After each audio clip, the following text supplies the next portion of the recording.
આપણે કેપ્સિકમ મરચાં અને કોબીજનું શાક બનાવીશું. અહીંયા 250 ગ્રામ કોબીજ, અડધો કેપ્સિકમ મરચું અને અડધું ટમેટું આવી રીતે સમારી લેવાનું છે. કોબીજ સમારી અને મીઠામાં ચોળી લેવાની, કારણ કે કોબીજની અંદર જે જીવાત હોય એ મીઠામાં ચોળવાથી નાશ પામતી હોય છે.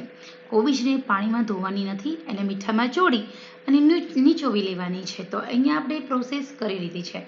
તો ચલો હવે આપણે બનાવીશું સરસ મજાનું કઢાઈમાં શાક. આ શાક બનાવવા માટે સૌથી પહેલાં અહીંયા આપણે 2 ચમચી તેલ લેવાનું છે. તેલ ગરમ થાય એટલે જીરાથી વઘાર કરીશું. જીરું સંતળાય એટલે હિંગ ઉમેરી દેવાની છે. હિંગ ઉમેર્યા પછી હળદર ઉમેરી અને તરત જ કેપ્સિકમ મરચાં ઉમેરી દેવાના છે.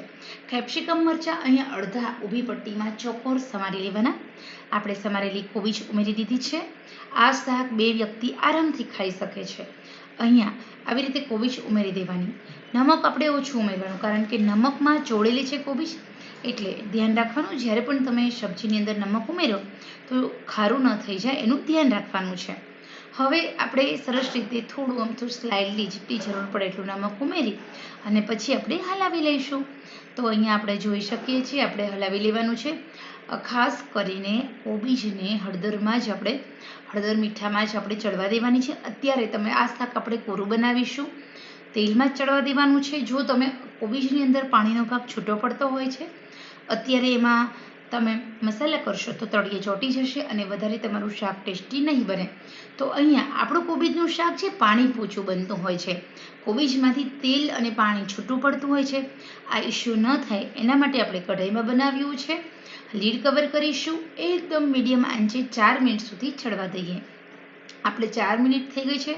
તમે જુઓ તો એકદમ સ્લો ટુ મીડિયમ આંચે 4 મિનિટ સુધી ચડવા દેવાનું છે. કોબીજ એકદમ સરસ ઝડપથી ચડી જાય છે. હવે અહીંયા આપણી કોબીજ અને મરચાં બંને ચડી ગયા છે, તમે જોઈ શકો છો. તો બસ હવે આપણે એમાં બધા મસાલા કરવાના છે. કોબીજનો ટ્રાન્સપરન્ટ કોબીજ થાય ને એટલે સમજી લેવાનું. આપણે જે ડુંગળી ચડતા તેલમાં વાર લાગે ને એટલી જ કોબીજ ચડતા વાર લાગે છે.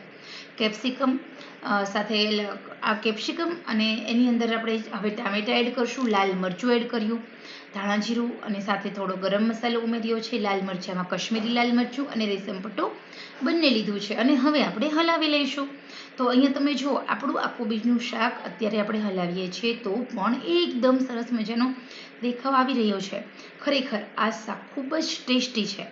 એનું કારણ કે અહીંયા આપણે સહેજ બી પાણી નથી ઉમેર્યું, તેલમાં જ આ શાકને ચડવા દીધું છે. આ શાક રોટલી, ભાખરી, પરાઠા સાથે ખાઈ શકાય છે. તો ખરેખર અહીંયા આપણે જે શાક બનાવ્યું છે એ રીતે તમે બનાવશો તો જે લોકોને કોબીજનું શાક નથી ભાવતું, બધા કહેતા હોય છે કે કોબીજનું શાક ન ખવાય, એનો ટેસ્ટ સારો નથી આવતો, તો પણ સરસ આવશે. ટમેટાં પાછળથી ઉમેરવાના. બધા મસાલા કર્યા પછી આપણે 1 મિનિટ સુધી આમ જ આપણે મસાલાને ચડવા દેવાના છે. ટમેટાના કારણે ટેસ્ટ બેલેન્સ થશે અને આ સબ્જી વધારે ટેસ્ટી બને છે. તો અહીંયા ખરેખર આવી રીતે જો તમે એકદમ સરસ રીતે હવે તેલ બધું છૂટું પડશે. તમને એવું લાગશે કે આ શાકની અંદર આપણે ઘણું બધું તેલ લઈને શાક બનાવીશું, પરંતુ ના, અહીંયા આપણે તેલ નથી જાજુ લીધું, પરંતુ જે મીડિયમ આંચે બનાવ્યું છે એના કારણે ઓછા તેલમાં આપણું સરસ શાક ચડી ગયું છે. સાથે ખાસિયત એ છે કે તમે મીડિયમ આંચે રસોઈ બનાવો છો તો એના પોષક તત્વો પણ સારી રીતે જળવાઈ રહે છે. તો અહીંયા આપણી સરસ મજાની ટેસ્ટી એવી કોબીજનું શાક અને કેપ્સિકમ મરચાંના શાકની સબ્જી રેડી થઈ ગઈ છે. આ શાક તમે મેં બનાવ્યું એવી જ રીતે બનાવો અને ગરમા ગરમ રોટલી સાથે ખાઈ શકો છો.